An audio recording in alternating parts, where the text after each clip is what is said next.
Video begins. Hey everyone, thanks for tuning in. Today I want to share a story that hits close to home for a lot of people. It's about a guy named Mark and his wife, Sarah. They'd been together for 7 years, and from the outside, everything looked perfect. They were that couple everyone admired, the ones who seemed to have it all figured out. But as we all know, looks can be deceiving.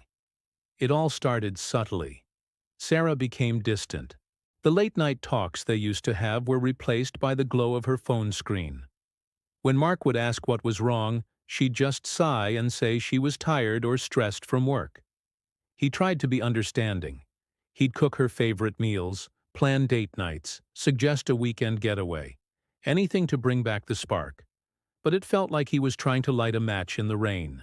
One evening, after another tense dinner where they barely spoke, Sarah dropped a bombshell. "Mark," she said, her eyes avoiding his, "I think I need a break." The words hung in the air, heavy and cold. Mark's heart sank. A break? What did that even mean? He asked her, his voice trembling. A break from what? From us? She told him it wasn't him, it was her. The classic line. She said she felt lost and needed time to find herself again. She insisted she just needed some space to think, to breathe. She promised it wasn't about anyone else. She just needed to be on her own for a while. Against his better judgment, and desperate to hold on to the woman he loved, Mark agreed. He packed a bag and went to stay with his friend, Mike, believing this was just a temporary phase.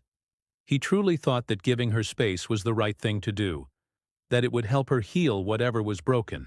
The first few weeks were agony for Mark. He'd text her every morning, just a simple, "Good morning, I love you," hoping for a warm reply. But her responses were short, detached.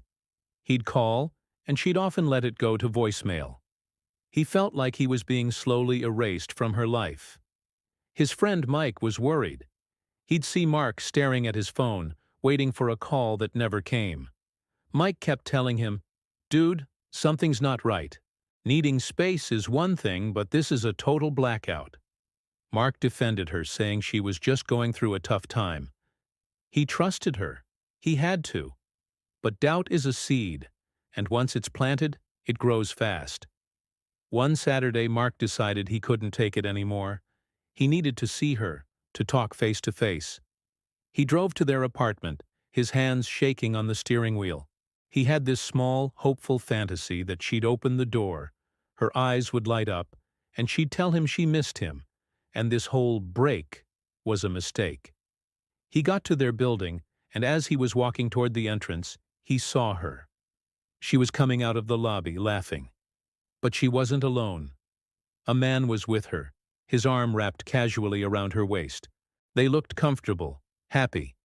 It was a scene straight out of Mark's worst nightmare. He froze, his feet glued to the pavement. It was like the world had gone silent, and all he could see was the two of them, walking away, completely oblivious to his shattered heart just a few feet away. The man was someone Mark recognized. It was Alex, a guy from Sarah's office she'd mentioned a few times. "Just a work friend," she had always said. Mark's mind reeled, replaying every late night she'd worked, every work dinner she'd had. The pieces of the puzzle clicked into place, forming a picture of betrayal he never wanted to see. She didn't need a break to find herself. She needed a break to be with someone else. The space she needed was space for him. He didn't confront them. What was the point? He just turned around, got back in his car and drove away. The image of them together burned into his mind. The drive back to Mike's place was a blur of tears and anger. When he walked in, Mike took one look at his face and knew. He didn't have to say a word. The days that followed were some of the darkest of Mark's life. He felt foolish for trusting her, for believing her lies. The pain of the betrayal was physical. It felt like a constant weight on his chest. Every memory they had shared now felt tainted.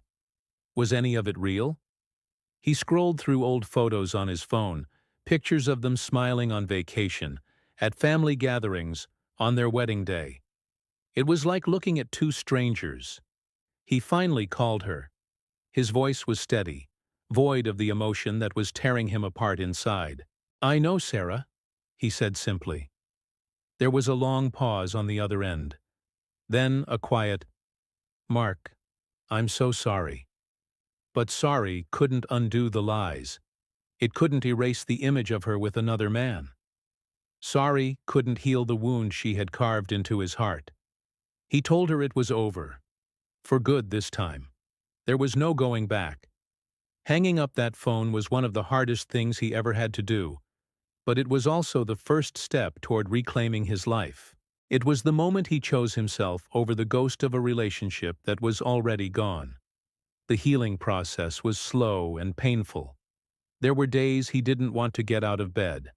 But with the support of friends like Mike and his family, he started to piece himself back together. He started going to the gym, channeling his anger and sadness into something productive. He reconnected with old hobbies he'd let slide. He slowly started to remember who he was before he was Mark and Sarah. He was just Mark, and that was enough. This story is a painful reminder that sometimes the people we love the most can hurt us the deepest. And phrases like, "I need a break," can sometimes be a cowardly way to hide a much harsher truth. It's a way to let someone down easy, without having to face the consequences of their own actions head on. If you're going through something similar, please know that you are not alone. The pain you feel is valid, but it will not last forever. It's so important to lean on your support system, your friends, your family. Let them be there for you. And if you feel like you're drowning, please don't hesitate to seek professional help. Talking to a therapist can provide you with the tools to navigate these incredibly difficult emotions and start your journey toward healing. There is no shame in asking for help. Mark's story doesn't end with him finding someone new right away. It ends with him finding himself again. He learned that his worth was never tied to someone else's love or loyalty. He learned to trust his gut, and most importantly, he learned that he was strong enough to survive the storm and come out the other side. That's the real victory. Thank you so much for listening to this story today.